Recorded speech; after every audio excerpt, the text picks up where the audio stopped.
Hello दोस्तों, आज की इस वीडियो में हम लोग यह समझने वाले हैं कि अगर कोई दवा खाने से उस दवा का हमारे बॉडी में रिएक्शन हो जाए तब उस रिएक्शन को ठीक करने के लिए कौन कौन सी मेडिसिन यूज में लाई जाती है। आज इसे ही आसान शब्दों में समझने वाले हैं और ये सब जानना आपके लिए इसलिए इम्पोर्टेंट है क्योंकि दोस्तों अगर आप मेडिकल फील्ड से हैं तो आपके लिए यह समझना बहुत ही जरूरी है कि दवा का रिएक्शन होने पर उसके बचाव में कौन सी इंजेक्शन यूज में लाई जाती है। तो चलिए आज इसे काफी सरल शब्दों में समझते हैं। तो सबसे पहले दोस्तों आप यह समझ ले कि अगर कोई मेडिसिन किसी के बॉडी में रिएक्शन करता है तब हमें कौन कौन सी ऐसी कॉमन सिम्टम देखने को मिलता है जिससे हम जान पाते हैं कि हाँ उस मेडिसिन का रिएक्शन हुआ है। तो वो कॉमन सिम्टम कुछ इस प्रकार है।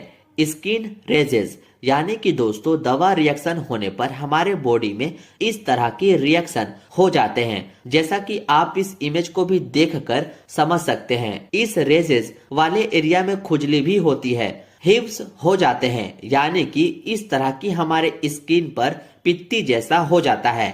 इचिंग होने लगती है।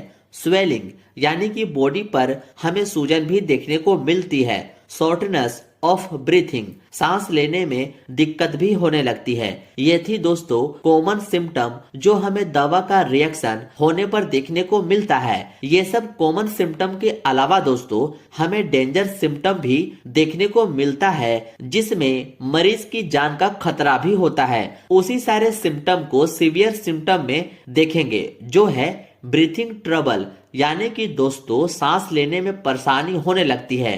नोजिया एंड वोमिटिंग, जी मचलना और उल्टी होने लगती है।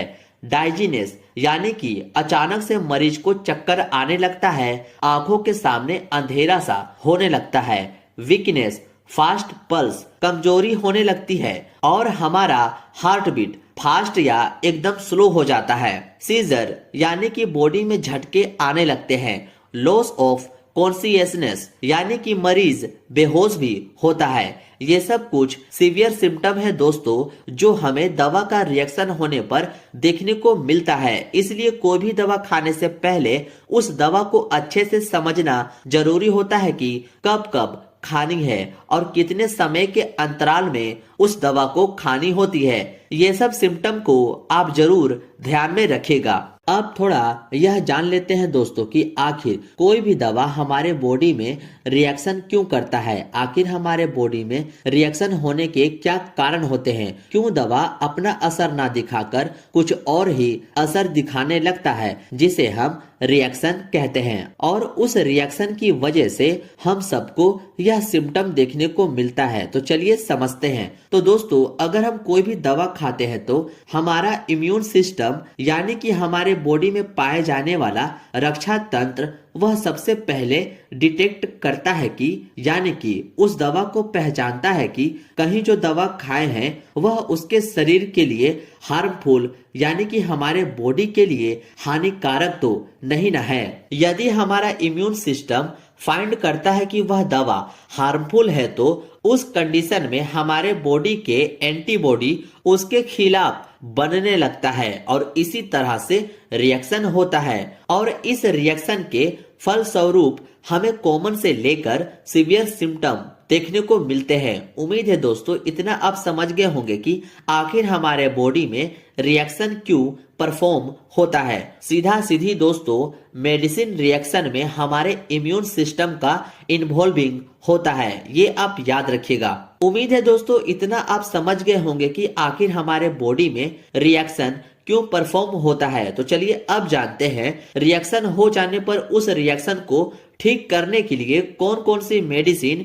यूज में लाई जाती है। तो दोस्तों आगे बढ़ने से पहले आपको बता दूं कि कुछ ऐसी कॉमन मेडिसिन है जो रिएक्शन शो करते हैं और वो है एंटीबायोटिक सच एज पेनिसिलिन, यानी कि दोस्तों एंटीबायोटिक मेडिसिन रिएक्शन शो कर सकते हैं।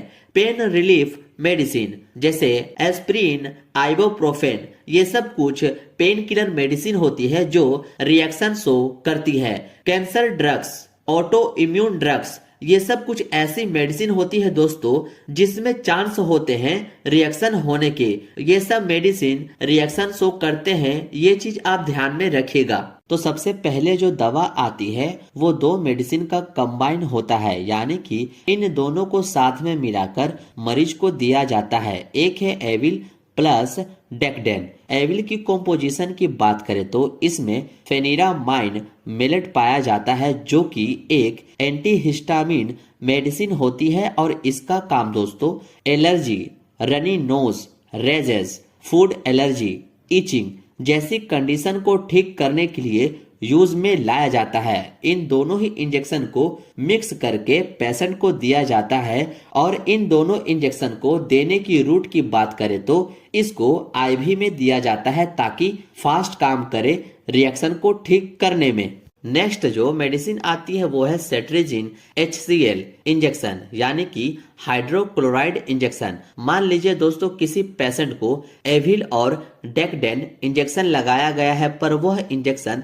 असर नहीं किया, तब हम लोग रिएक्शन को ठीक करने के लिए इस सेट्रिजिन HCl इंजेक्शन का यूज करते हैं। ये काफी अच्छा दवा होती है दोस्तों, जो एलर्जी वगैरह में रिएक्शन होने पर यूज में लाई जाती है। दोस्तों ध्यान रहे कि इस वीडियो में बताए गए सभी दवा सिर्फ आपकी इंफॉर्मेशन बढ़ाने के लिए बनाई जाती है ताकि आपको सभी कॉमन दवा का नॉलेज हो। इसलिए कभी भी अपने मन से कोई भी दवा यूज ना करें बिना डॉक्टर की सलाह से, इसलिए इस बात को आप ध्यान में रखना। अब नेक्स्ट आती है प्रोमिथाजिन इंजेक्शन, जो आपको मार्केट में प्रोमेल के नाम से मिल जाती है। इसका यूज दोस्तों रिएक्शन को ठीक करने में ही यूज किया जाता है और यह इंजेक्शन भी काफी अच्छा इफेक्ट दिखाता है एलर्जी को ठीक करने में।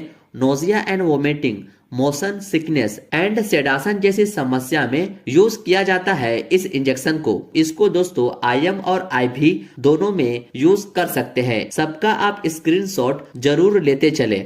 अब नेक्स्ट इंजेक्शन आती है वो है एपिनफ्रिन इंजेक्शन। यह दवा दोस्तों काफी ज्यादा अच्छी होती है और सबसे ज्यादा यूज में लाई जाती है किसी भी मेडिसिन के रिएक्शन को ठीक करने में। इस दवा को दोस्तों आप रामबाण दवा कह सकते हैं एलर्जी रिएक्शन को ठीक करने के लिए। यह खासकर दोस्तों इमरजेंसी ट्रीटमेंट के रूप में ही रखा जाता है और यूज किया जाता है, इसलिए इस इंजेक्शन का नाम आप जरूर याद रखिएगा, जो काफी बेस्ट दवा है। और हाँ दोस्तों, एक बात आप ध्यान में रखना कि यह इंजेक्शन सीवियर रिएक्शन होने पर ही देते हैं। पहले हम लोग एविल इंजेक्शन लगाकर ही पेशेंट को ठीक करने की कोशिश करते हैं। अगर एविल से ठीक ना हो तब डॉक्टर की सलाह से इस एपिनफ्रिन इंजेक्शन का यूज करते हैं। इस बात को आप ध्यान में रखना।